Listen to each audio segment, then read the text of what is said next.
চাচা, ও চাচা, আর দাঁড়ান দাঁড়ান, আর গাড়িটা দাঁড় করান চাচা, সরেন। তো মাল নিয়ে কোথায় যাবেন? জল লাগা। জল ঢাকা যাবেন? জল লাগা দেবো। এই প্রতি সপ্তাহে জল ঢাকা যান, ঘটনাটা কি? প্রতি সপ্তাহে যাই, মাল বিক্রি হয়। ওখানে মাল বিক্রি হয়? কত বছর ধরে ব্যবসা করতেছেন? 30-35 বছর। 30-35 বছর। 30-35 বছর হবে।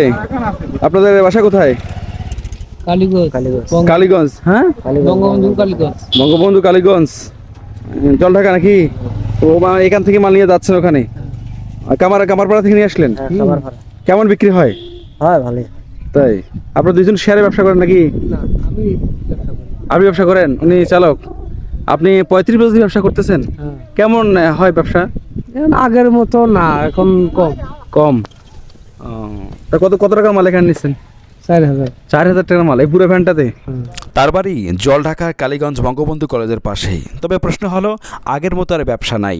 প্রত্যেকটা মানুষেরই একই অবস্থা, প্রত্যেকটা ব্যবসারই একই রকম কথা বলছে ব্যবসায়ীরা।